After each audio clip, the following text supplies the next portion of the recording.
ಪ್ರಿಯಾಂಕ್ ಖರ್ಗೆ ರಾಜೀನಾಮೆ ವಿವಾದದ ಅಸಲಿ ಕಥೆ. ಪಿಟಿಐ ಕ್ಷಮೆ ಕೇಳಿದ್ಯಾಕೆ? ಖರ್ಗೆ ಸವಾಲಿಗೆ ಮಂಡಿಯೂರಿದ್ರ? ನಮಸ್ಕಾರ, ಈ ದಿನಕ್ಕೆ ಸ್ವಾಗತ. ನಾನು ಜಿ ಎಂ ಪವಿತ್ರ. ಮಾಧ್ಯಮ ರಂಗ ಅನ್ನೋದು ಪ್ರಜಾಪ್ರಭುತ್ವದ 4ನೇ ಕಂಬ. ಆದರೆ ಇತ್ತೀಚಿನ ದಿನಗಳಲ್ಲಿ ಸತ್ಯಕ್ಕಿಂತ ಮೊದಲು ಸುಳ್ಳು ಅಥವಾ ತಿರುಚಿದ ಸುದ್ದಿಗಳೇ ವೇಗವಾಗಿ ಗಾಳಿಯಲ್ಲಿ ತೇಲ್ಬರುತ್ತೆ.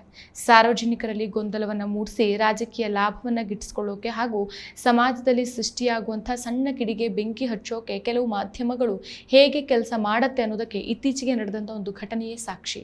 ಇದು ಒಬ್ಬ ಸಚಿವರ ರಾಜೀನಾಮೆ ಮಾತಿನ ವಿಷಯ ಅಲ್ಲ. ಲಕ್ಷಾಂತರ ಯುವಕರ ಭವಿಷ್ಯ, ಮಾಧ್ಯಮಗಳ ಜವಾಬ್ದಾರಿ ಮತ್ತು ಸುಳ್ಳು ಸುದ್ದಿಯ ಭೀಕರ ಪರಿಣಾಮದ ಕತೆ. ಈ ಇಡೀ ಪ್ರಹಸನವನ್ನು ಹತ್ತಿರದಿಂದ ನೋಡಿದ್ರೆ ಗೋಧಿ ಮಾಧ್ಯಮ ಈ ಮಾದರಿಯ ದುರಾಸೆ ಮತ್ತು ಅದರ ಸತ್ಯದ ವಿರುದ್ಧದ ಹೋರಾಟ ಎದ್ದು ಕಾಣಿಸುತ್ತೆ. ಘಟನೆಯ ಮೂಲ ಏನು ಅನ್ನೋದನ್ನು ನಾವು ಹುಡುಕ್ತಾ ಹೋದಾಗ ರಾಜ್ಯದಲ್ಲಿ ಪೊಲೀಸ್ ನೇಮಕಾತಿ ಪರೀಕ್ಷೆಗಳ ಕುರಿತು ಚರ್ಚೆಗಳು ನಡೀತಾ ಇದ್ದಂಥ ಸಮಯ. ವಿಜಯಪುರ ಘಟನೆಯನ್ನು ಇಟ್ಟುಕೊಂಡು ವಿರೋಧ ಪಕ್ಷವಾದ ಬಿಜೆಪಿ ಮತ್ತು ಪ್ರತಿಪಕ್ಷ ನಾಯಕ ಆರ್ ಅಶೋಕ್ ಅವರು ಗೃಹ ಇಲಾಖೆ ಹಾಗೂ ಕಾಂಗ್ರೆಸ್ ಸರ್ಕಾರದ ವಿರುದ್ಧ ಮುಗಿಬಿದ್ದಿದ್ರು. ಸಚಿವ ಪ್ರಿಯಾಂಕ್ ಖರ್ಗೆ ಅವರ ರಾಜೀನಾಮೆಗೆ ಆಗ್ರಹಿಸ್ತಾ ಇದ್ರು. ಇದೇ ಸಂದರ್ಭದಲ್ಲಿ ಮಾಧ್ಯಮದವರು ಪ್ರಿಯಾಂಕ್ ಖರ್ಗೆ ಅವರ ಮುಂದೆ ಮೈಕ್ ಹಿಡಿದು ಒಂದು ಪ್ರಶ್ನೆಯನ್ನ ಕೇಳ್ತಾರೆ. ವಿಜಯಪುರ ಘಟನೆ ಹಿನ್ನೆಲೆಯಲ್ಲಿ ಬಿಜೆಪಿ ಮತ್ತು ಪ್ರತಿಪಕ್ಷ ನಾಯಕ ಆರ್ ಅಶೋಕ್ ನಿಮ್ಮ ರಾಜೀನಾಮೆಯನ್ನ ಕೇಳ್ತಿದ್ದಾರೆ, ನಿಮ್ಮ ಪ್ರತಿಕ್ರಿಯೆ ಏನು ಅಂತ ಆಗಿತ್ತು. ಮಾಧ್ಯಮ ಪ್ರತಿನಿಧಿಗಳ ಪ್ರಶ್ನೆ ಸ್ಪಷ್ಟವಾಗೇ ಇತ್ತು. ಇದಕ್ಕೆ ಪ್ರಿಯಾಂಕ್ ಖರ್ಗೆ ಅವರು ತಮ್ಮದೇ ಆದ ಶೈಲಿಯಲ್ಲಿ ರಾಜಕೀಯ ಪ್ರತ್ಯುತ್ತರವನ್ನು ಕೊಡ್ತಾರೆ. ನನ್ನ ರಾಜೀನಾಮೆ ಕೇಳಿ ಬಿಜೆಪಿಯವರು 25 ದಿನಗಳ ಕಾಲ ಉಪವಾಸ ಸತ್ಯಾಗ್ರಹ ನಡೆಸಲಿ, ಆಮೇಲೆ ನಾನು ರಾಜೀನಾಮೆ ಕೊಡೋಕೆ ಯೋಚಿಸ್ತೇನೆ ಅಂತ ಹೇಳ್ತಾರೆ. ಈ ಮಾತು ಸಂಪೂರ್ಣವಾಗಿ ಬಿಜೆಪಿಯ ರಾಜಕೀಯ ನಾಟಕಕ್ಕೆ ನೀಡಿದಂಥ ಒಂದು ಪ್ರತ್ಯುತ್ತರವಾಗಿತ್ತೇ ಹೊರತು ಅಲ್ಲಿ ಪರೀಕ್ಷೆ ಬರೆಯುವಂಥ ವಿದ್ಯಾರ್ಥಿಗಳಿಗಾಗಲಿ ಅಥವಾ ಉದ್ಯೋಗಾಕಾಂಕ್ಷಿಗಳಿಗಾಗಲಿ ಹೇಳಿದ್ದಲ್ಲ. ನಾವು ಮಾಧ್ಯಮ ಸಂಸ್ಥೆಗಳು ಅಂತ ಕರೆಸ್ಕೊಂಡಂಥ ಕೆಲ ಮಾಧ್ಯಮಗಳು ಮತ್ತು ಸಾಮಾಜಿಕ ಜಾಲತಾಣಗಳ ಕಂಟೆಂಟ್ ಕ್ರಿಯೇಟರ್ಸ್ಗಳು ಇದನ್ನು ಬೇರೆಯದೇ ರೀತಿಯಲ್ಲಿ ಬಿಂಬಿಸೋಕೆ ಸಂಚನ ರೂಪಿಸ್ತಾರೆ.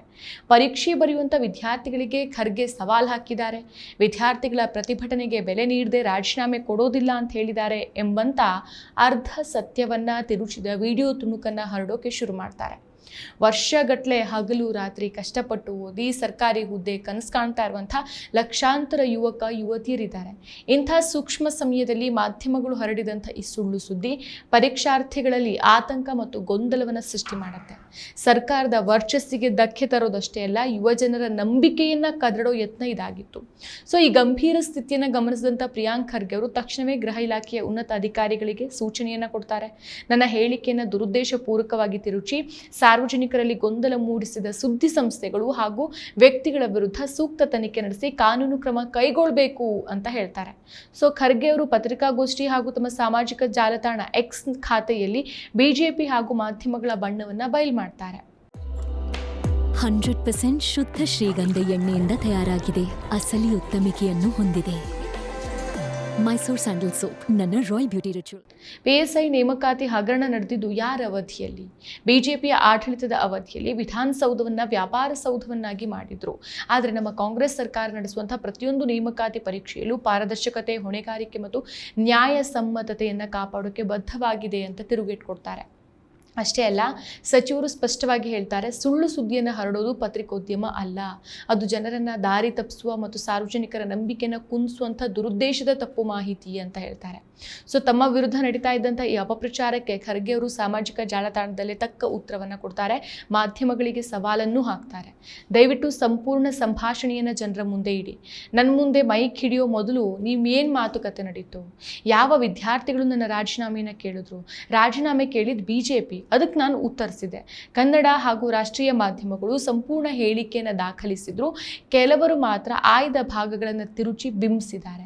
ಈಗ ತನಿಖೆ ಆರಂಭ ಆಗಿರೋದ್ರಿಂದ ಆಯ್ದ ಭಾಗಗಳನ್ನು ತೋರಿಸಿ ತೇಪೆ ಹಚ್ಚೋದನ್ನು ಬಿಟ್ಟು ಸಂಪೂರ್ಣ ವಾಸ್ತವಾಂಶವನ್ನ ಅಧಿಕಾರಿಗಳ ಮುಂದೆ ತಂದಿಡಿ ಅಂತ ಸಚಿವರು ಗುಡುಕ್ತಾರೆ.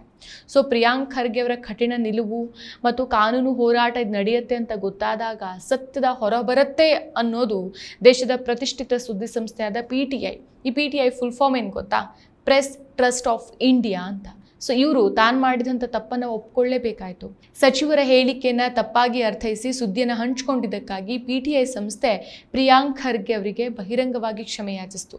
ಒಂದು ಪ್ರತಿಷ್ಠಿತ ರಾಷ್ಟ್ರೀಯ ಸುದ್ದಿ ಸಂಸ್ಥೆ ರಾಜ್ಯದ ಸಚಿವರ ಬಳಿ ಬಂದು ಕ್ಷಮೆ ಕೇಳೋದು ಅಂತಂದ್ರೆ ಅದು ಸಣ್ಣ ವಿಷಯ ಅಲ್ಲ. ಮೀಡಿಯಾ ಹೆಸರನ್ನ ಇಟ್ಕೊಂಡು ಮಾಧ್ಯಮ ರಂಗದ ಮಾನ ಮರ್ಯಾದೆನ ಹರಾಜು ಹಾಕುವಂತ ಕೆಲವು ಚಾನೆಲ್ಗಳಿಗೆ ಇದೊಂದು ಕಪಾಳ ಮೋಕ್ಷವಾಗಿತ್ತು. ತಮ್ಮನ್ನ ತಾವು ನಿಷ್ಪಕ್ಷಪಾತ ಮಾಧ್ಯಮ ಅಂತ ಕರೆದುಕೊಳ್ಳುವಂಥ ಕೆಲವು ಚಾನೆಲ್ಗಳು ವಾಸ್ತವದಲ್ಲಿ ಗೋಧಿ ಮಾಧ್ಯಮದ ಕೆಲಸವನ್ನೇ ಮಾಡ್ತಾ ಇದೆ ಅನ್ನೋದಕ್ಕೆ ಈ ಘಟನೆ ಅತಿ ದೊಡ್ಡ ಉದಾಹರಣೆ ಆಗಿದೆ. PTI ಕ್ಷಮೆ ಕೇಳಿದ್ರು ಪ್ರಿಯಾಂಕ್ ಖರ್ಗೆ ಅವರ ಆಕ್ರೋಶ ತಣಿಲಿಲ್ಲ. ಯಾಕಂತಂದ್ರೆ ಸುಳ್ಳು ಸುದ್ದಿ ಆಗ್ಲೇ ಕಾಡ್ಗಿಚ್ಚಂತೆ ಹರಡಿತ್ತು. ಈ ಕುರಿತು ಎಕ್ಸ್ನಲ್ಲಿ ಟ್ವೀಟ್ ಮಾಡಿದ ಖರ್ಗೆ ಅವರು ಸುಳ್ಳು ಸುದ್ದಿಯ ಭಯಾನಕ ಮುಖವನ್ನ ಜಗತ್ತಿನ ಮುಂದೆ ತೆರೆದಿಡ್ತಾರೆ. The damage has already been done at PTI news.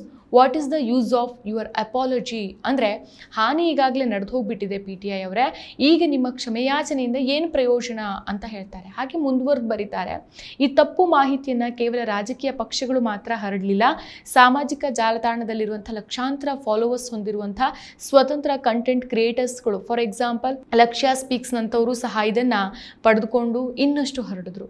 ಈಗ ಈ ಹಾನಿಯನ್ನು ಸರಿಪಡಿಸೋರು ಯಾರು? ಒಮ್ಮೆ ಸುಳ್ಳು ಹೇಳಿ ವೈರಲ್ ಆದಮೇಲೆ ಅದನ್ನು ಹರಡಿದ ಎಷ್ಟು ಕಂಟೆಂಟ್ ಕ್ರಿಯೇಟರ್ಸ್ಗಳನ್ನು ಹೊಣೆಗಾರರನ್ನಾಗಿ ಮಾಡೋಕ್ಕೆ ಸಾಧ್ಯ? ಭಾರತದಲ್ಲಿ ಜವಾಬ್ದಾರಿಯುತ ಪತ್ರಿಕೋದ್ಯಮ ಅನ್ನೋದು ದಿನದಿಂದ ದಿನಕ್ಕೆ ಬಡವಾಗ್ತಾ ಇದೆ, ಅದೊಂದು ಕಲ್ಪನೆಯಷ್ಟೇ ಆಗಿ ಉಳಿತಾ ಇದೆ ಅಂತ ಹೇಳ್ತಾರೆ. ಸೊ ಇದೇ ವೇಳೆ ಜಾನ್ಸ್ಟನ್ ಸ್ಟೀಫ್ ಅವರ ಪ್ರಸಿದ್ಧ ಉಲ್ಲೇಖನವನ್ನು ಸಹ ಹಂಚಿಕೊಂಡಂಥ ಖರ್ಗೆ ಅವರು ಸುಳ್ಳಿನ ವೇಗ ಮತ್ತು ಸತ್ಯದ ವಿಳಂಬವನ್ನು ಮಾರ್ಮಿಕವಾಗಿ ವಿವರಿಸ್ತಾರೆ. ಸುಳ್ಳು ಹಾರ್ಕೊಂಡು ಹೋಗುತ್ತೆ, ಆದರೆ ಸತ್ಯ ಹಿಂದೆ ಕುಂಟಾ ಬರುತ್ತೆ. ಸೊ ಜನರಿಗೆ ಸತ್ಯದ ಅರಿವಾಗುವಷ್ಟರಲ್ಲಿ ಕಾಲ ಮಿಂಚು ಹೋಗಿರುತ್ತೆ, ಆಟ ಮುಗ್ದಿರತ್ತೆ ಮತ್ತು ಸುಳ್ಳು ತನ್ನ ದುಷ್ಟ ಪರಿಣಾಮವನ್ನು ಬೀರಿರುತ್ತೆ ಅಂತ ಟ್ವೀಟ್ ಮಾಡಿದ್ದಾರೆ. ಆದರೆ ನಮ್ಮ ದೇಶದಲ್ಲಿ ಇಂಥ ಸುಳ್ಳಿನ ಕತೆ ಕಟ್ಟುವಂಥ ಸೋ ಕಾಲ್ಡ್ ಕೆಲ ಮಾಧ್ಯಮಗಳಿಗೇನು ಕಡಿಮೆ ಇಲ್ಲ. ಭಾರತದಲ್ಲಿ 2,000 ರೂಪಾಯಿ ನೋಟುಗಳನ್ನು ಬಿಡುಗಡೆ ಮಾಡಿದಾಗ ದೇಶದ ಪ್ರಮುಖ ಸುದ್ದಿವಾಹಿನಿಗಳು ಆ ನೋಟ್ ಒಳಗೆ NGC ಅಂದರೆ ನ್ಯಾನೋ GPS ಚಿಪ್ ಇದೆ, ನೋಟನ್ನು ಭೂಮಿಯ 12 ಮೀಟರ್ ಆಳದಲ್ಲಿ ಹುದುಗಿಸಿ ಇಟ್ಟರೂ ಸಹ ಉಪಗ್ರಹದ ಮೂಲಕ ಪತ್ತೆ ಹಚ್ಚಬಹುದು ಅಂತ ಪ್ರೈಮ್ ಟೈಮಲ್ಲಿ ಕೂತು ಬೊಗಳೆ ಬಿಟ್ಟಿದ್ದು.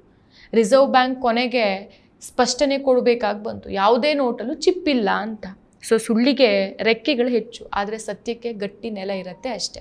ಮಾಧ್ಯಮ ಅಂತ ಕರೆಸ್ಕೊಂಡಂಥ ಗೋಧಿ ಮೀಡಿಯಾ TRP ಅಥವಾ ರಾಜಕೀಯ ಮುಖಂಡರನ್ನು ಓಲೈಸುವ ಗೋಧಿ ಮಾಧ್ಯಮ ಸಂಸ್ಕೃತಿಯನ್ನು ಬದಿಗೊತ್ತಿ ಜವಾಬ್ದಾರಿಯಿಂದ ಕೆಲಸ ಮಾಡಬೇಕು. ಕೇವಲ ಒಂದು ಲೈಕ್, ಶೇರು ಅಥವಾ ವ್ಯೂಸ್ಗಾಗಿ ಲಕ್ಷಾಂತರ ಯುವಕರ ಭವಿಷ್ಯದ ಜೊತೆಗೆ ಚೆಲ್ಲಾಟ ಆಡೋದು ಪತ್ರಿಕೋದ್ಯಮ ಅಲ್ವೇ ಅಲ್ಲ. ಸಚಿವ ಪ್ರಿಯಾಂಕ್ ಖರ್ಗೆ ಅವರು ತೆಗೆದುಕೊಂಡಂಥ ಕಟ್ಟುನಿಟ್ಟಿನ ತನಿಖೆಯ ನಿರ್ಧಾರ ಹಾಗೂ ಸತ್ಯದ ಪರವಾಗಿ ನಿಂತಹ ಹಾದಿ ಸುಳ್ಳು ಸುದ್ದಿ ಹರಡುವಂಥ ಪ್ರತಿಯೊಬ್ಬ ಮಾಧ್ಯಮ ಹಾಗೂ ಸಾಮಾಜಿಕ ಜಾಲತಾಣದ ಕಂಟೆಂಟ್ ಕ್ರಿಯೇಟರ್ಗೆ ಒಂದು ದೊಡ್ಡ ಎಚ್ಚರಿಕೆಯ ಗಂಟೆ. ಸತ್ಯ ತಡವಾಗಿ ಬಂದರೂ ಸಹ ಅದು ಸದಾ ಗೆಲ್ಲುತ್ತೆ.